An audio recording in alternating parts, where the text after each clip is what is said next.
pastor. She is a woman of God. And among all these many things, I know you will love her. I assure you one thing, that this woman of God is loaded. Mom, Thank you. welcome to the studio today. I'm privileged to be here. The weather is quite cold. How are you? How is that affecting you? Is that affecting you in any way? Not really. It's cool. It's cool. Yeah. Well, welcome to the show today. Thank And we were still working on relationships. We did, time really cut us short last time, and so I would like you to begin from that very place. Yeah, we began by sharing that a relationship is where you choose to form a team with someone or with people, and majorly putting their interest first. Yeah. Majorly putting their interest first. Yeah. So if I put my interest first, then I am doing something else. That is not a relationship. I'm just kidding. It is a relationship, but now we will weigh and see to what extent are you crossing my boundaries. Yeah.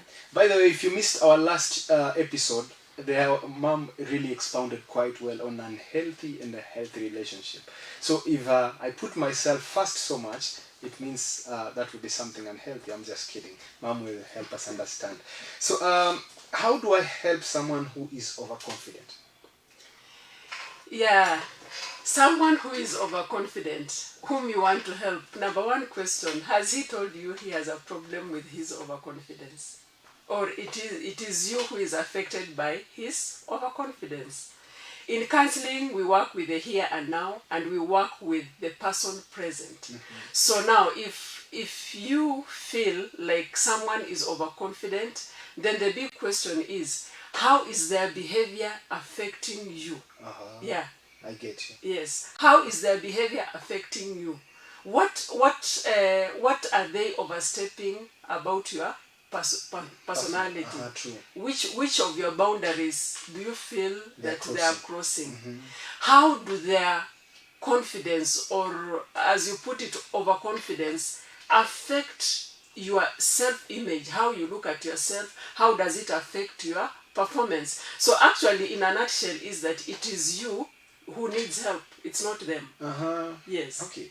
Let's bring it home, ma'am. Yeah. Because we are talking about overconfidence, and somebody possibly is Yes. somewhere watching, and they're not getting, what do you mean by overconfidence? I mean, me, I believe that if I am confident, that is okay. I don't see an instance, for example, an incident where I overstep. So help somebody to understand what we mean by overconfidence. Okay, one scenario would be like this. From that question is that someone has come to tell me that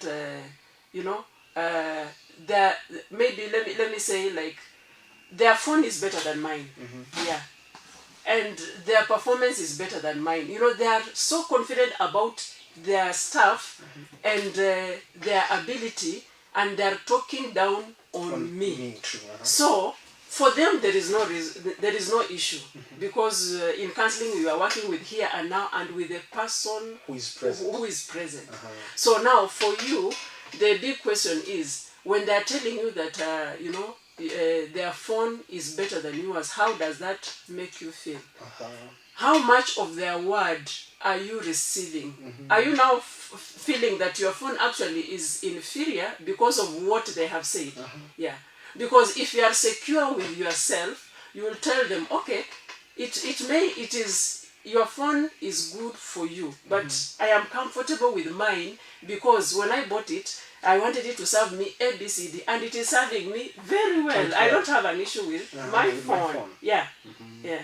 And so, majorly, why you will feel like they are overconfident? They are confident in their arena. But why you feel they are overconfident is because you feel they are judging you. They are judging your decision. They are judging your property. They are judging your performance. Yeah. And assertiveness will mean you tell them, no. I stand thank you, but no thank you. I stand Please, for what I have. I have mine. Keep yours. Mom, you talked about performance, and now, just in a nutshell, there are people who, as in naturally, like naturally you are a counselor, Yeah. even before you got the profession, before you went the professional way. But as in naturally you are a counselor. There is how you talk to somebody. There is when somebody has a problem, they come to you, and just by talking to them, that is therapy in itself. You can help. You feel like people come to you for help. Go and train. Remember we talked last time about personal development. Add value on yourself. Get the skills. Understand how to analyze. For example, we actually shared about this. Yeah. Counseling is not about discussion. It's not about talking. You know, when somebody presents their issue, there are two main issues in counseling. Number one, you are looking at this, which skills will match. As this client is talking, which skills match the scenario they have brought. Then number two, which counseling theory is applicable for this situation. Yeah. So for you to understand what to do, which skill to apply, you need to train to know, when am I using this skill, when am I keeping quiet, when am I involved, what is relevant, which theory is relevant for this scenario. Yes. So there is a relevant... Otherwise you may end up actually being abusive. Exactly. You will give advice, and the reason why most helpers, I call them helpers because we don't have lay counselors, people who try to help in the form of counseling, they are using a few skills in counseling.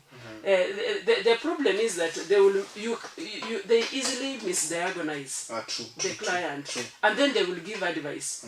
They will give advice to the client, and because the issues a client brings in the session, number one is their own problem. Number two, it is their responsibility. Number three, they have the resources, they have the capacity to work out. The responsibility of the counselor is to work with this client. The counselor just assesses what is the strength, what is the weakness of my client, what resources do they have, how do I make her aware, create insight, make you aware that you are good in this area.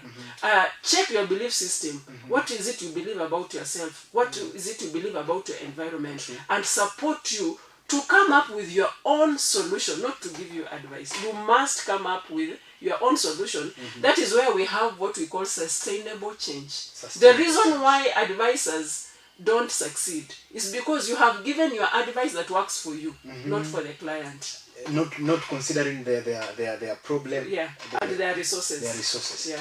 Now, Mom, you really said something that I really don't want to miss out. Yeah. You said something about giving advice. Yeah. Now, before we go to the next question, there are these people whom, when they tell you something, by all means they want you to follow it. They don't check, just like you say, they don't check your belief system. They don't even check what is available in your way, the resources, the strengths and the weaknesses. Richie, you have given them authority to speak into your life and to drive you to the direction you want. If I don't like what you are telling me, why am I telling you what I'm going through? I'll go to the guy that tells me stuff that adds value on me, that challenges me, that brings out the good in me. Now, apparently most of them are in authority. Yeah, you know, when it comes to such relationships, like maybe a parent. An example is like the case I was telling you, my group leader last week. It was off air though, but I have a group leader in my academics in school who really forces things into a group, like us as a group. And now because they are known by the lecturers, so it's they get a leeway in some way.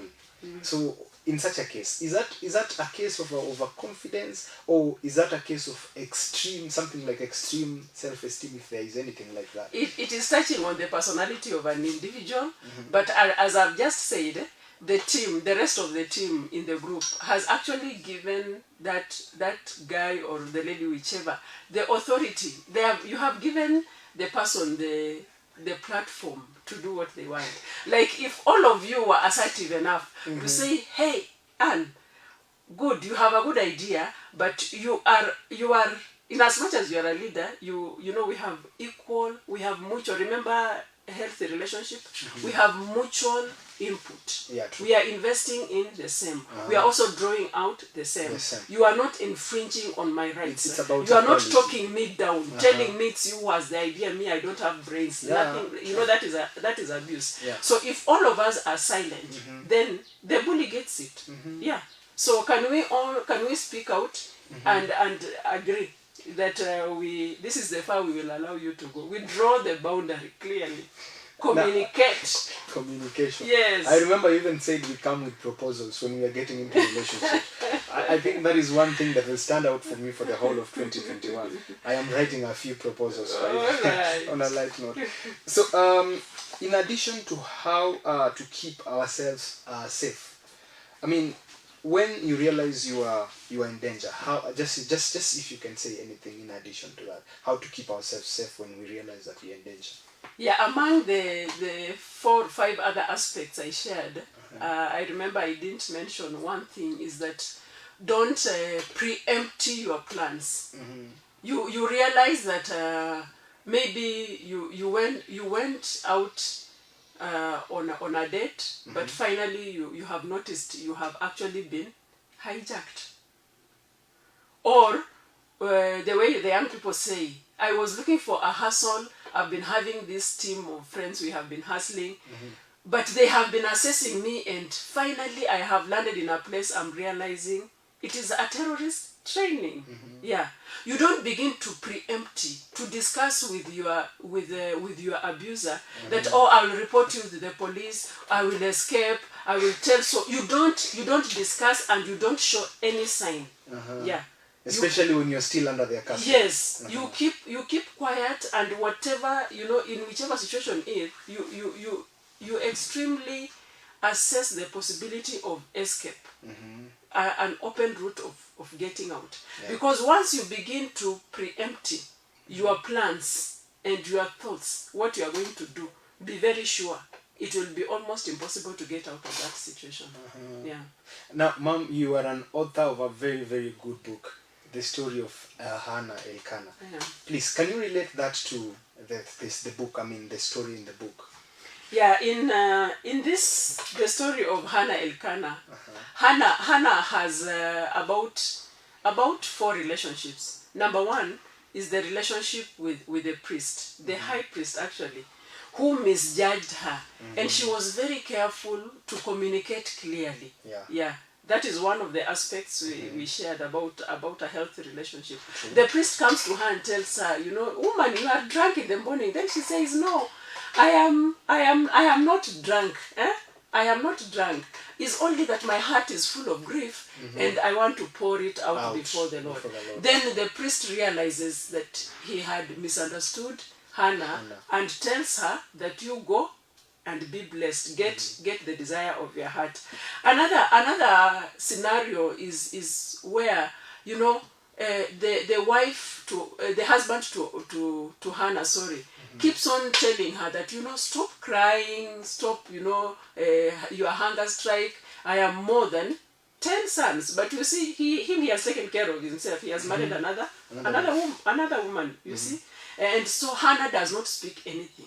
She keeps quiet, but she was working on something. Yeah, true. Yeah, she keeps quiet until after she has given birth to Samuel. Then the greatest abuser in that relationship was Penina. Penina kept on insulting and provoking her. Hannah never answered a word. She kept quiet. She used silence as a weapon until after she gave birth. Then she stands up and begins to say, now, where is your voice? Where is your voice? Can you tell us? Can you now speak? Yeah. So we see how somebody who has a strong self-esteem is able to know when to keep quiet and when to speak. And now she speaks when nobody can actually raise their head and answer back or challenge her. Yeah.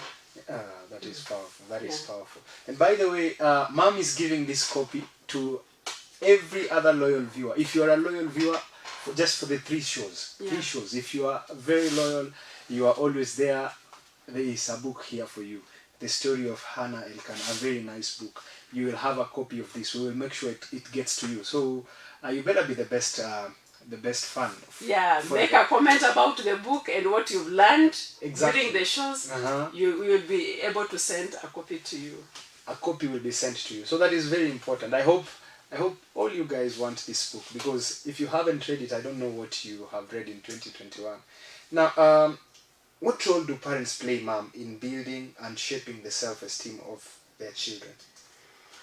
Parents play a big role in shaping, because at a tender age, the children form their behavior by observation. Yeah. And one very important, among others, one very important aspect is the positive self-talk.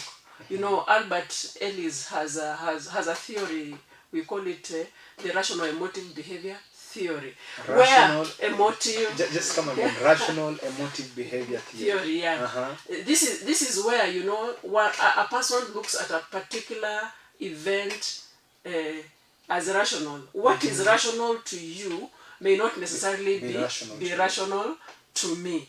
But now, a parent forms the rationale of a child from a tender age by forming the positive belief about this individual. Yeah. For example, when this child is negotiating, either there are psychosocial or psychosexual developmental stages. How do you speak to them? As a parent. Yes, as a parent. Are you making them believe in their creativity, in their innovation? Is this child growing up hearing you parent telling him or her that you are capable? And this one I have watched my own son, especially like the last born.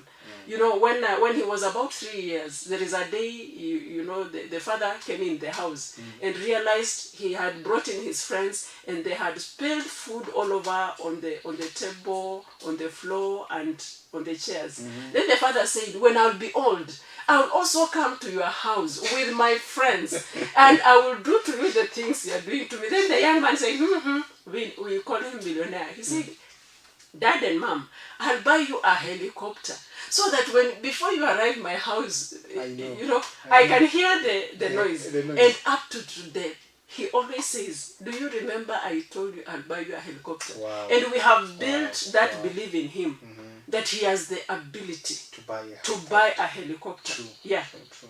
So he has grown up believing in himself. He has been able to challenge, obstacles, limits in his life, because he knows Mom and Dad believes in me. I am able. I am capable.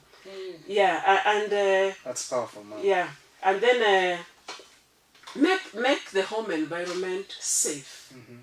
Yeah, let these children feel acceptable. Let them know that home is where I can go when the world doesn't accept me. When things aren't working Yes, out here, when the world doesn't accept me, when I need rest, home is a place of rest. Yeah. When I need love, communicate love. Let them know their worth. Self-esteem is about worth. Yeah. Let them know that their worth beyond their achievements. Yeah. Beyond their achievements. And that brings us to something else about how, as a parent, how do you discipline or correct your child? Very important. You need to separate. That is another issue altogether. You need to separate the mistake this child has made and the person. For example, a child has failed in an exam. They have performed under their ability. Yeah, true. Now, maybe the teacher has written there poor. Poor. Pull up your socks. Now, when this child is bringing the report at home, what are you talking to the child? About the report. Yeah. Or he has fought another one. As a parent, I'll tell my child, okay, what you have done. Let's take a scenario where he has fought with a fellow child, a fellow people. I'll tell him what the issue you have done. The act of fighting is a foolish act. You are smart. You are smarter than that. Than fighting. You can win an argument, you can win a fight, but lose that relationship. And you see, relationships count. True. So can can us parents build these children? Yeah. We are the ones that prepare our children to face the world. How we have brought up our children, forms their belief always affects behavior. What we believe about ourselves affects how we respond to anything around yeah us. how we respond to challenges, how we respond to opportunities. Yeah. One time when we were in Rwanda for some counseling sessions, there was a young lady who had been given, Rwanda prioritizes women. She had been given an opportunity to use her media platform for the government. And she was telling us in the session, I don't think I'm young, I'm not married, I don't think so.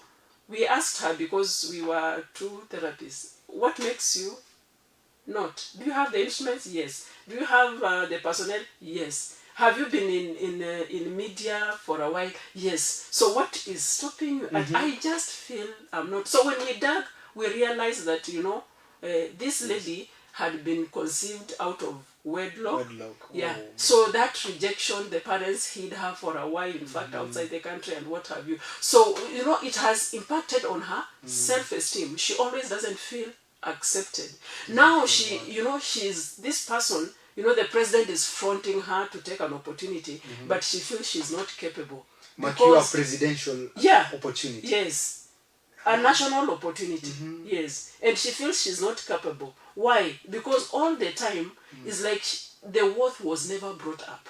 So it is actually the responsibility of the parent, as you are bringing up your children, encourage these children to believe in themselves, to know their worth, to know they can dream anything and they can achieve anything. Yeah, because that belief affects their behavior. Belief affects behavior. Belief affects behavior. I think if I didn't get anything else today, I got that. Belief affects behavior. Yeah, and then Richie, you see, another issue is, as a parent, you are a model to your child, whether you like it or not, knowingly or unknowingly. Yeah. So whatever you desire to see in your children, can you be that person? Be that person. Yes. Some parents may argue that our environments are different. I mean, the environments in which we grew up and the environments in which the children are growing up. Absolutely. They are very different. Yeah. So, because for example, I am about 50 years old. Yes. Yeah.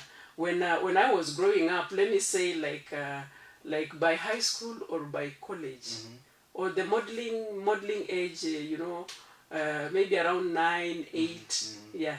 That world 40 years ago is not like the world now. The world today. Yes, and that is why it is necessary that as a parent, style up. That is why we talked about the personal growth and development. When you see Richie. Yes, ma'am. You as a parent, you have to keep on changing as the world is changing. The principles remain the same, True. but the methodology Changes. keeps on changing. Yeah, it just keeps on changing. For example, the technology of speaking and communicating information has changed, True. but the principles, the underlying principles, for example, the principles of parenting, they still remain. They still remain. Yeah. And unfortunately, in this generation, is that most parents do not want to invest their time with the children. Yes. That is very they want to remote control. Yeah. On phone. At the touch of the button. You can't model behavior of a child through the phone or through the computer. It won't work. It just won't work. And then number two, if your environment as a parent is challenging you, how much more do you think it is challenging your child? Yes. Then you need to have more compassion. You need to listen to them. And the sweet thing about parenting is that when you realize that you have become obsolete to your children, the best thing is to ask, even for clients, ask them, how do you think I can help you? Yes. So they give you the suggestions themselves. For example, like naturally women like talking. Yes. Women like talking, and when for example, most men after they are married, they complain that my wife talks too much, la la la la la la la. When a woman is talking to you, or your wife is talking to you and complaining, she doesn't want you to prescribe a solution. What she wants to understand is that, are you listening? Are you feeling me? Are you seeing things from my world? So if you reach a place where it's like, she has talked and she's complaining, and even I don't know how to respond now, ask her, okay, my dear, how can I add value? Yeah. You realize sometimes she will tell you, I just wanted you to know.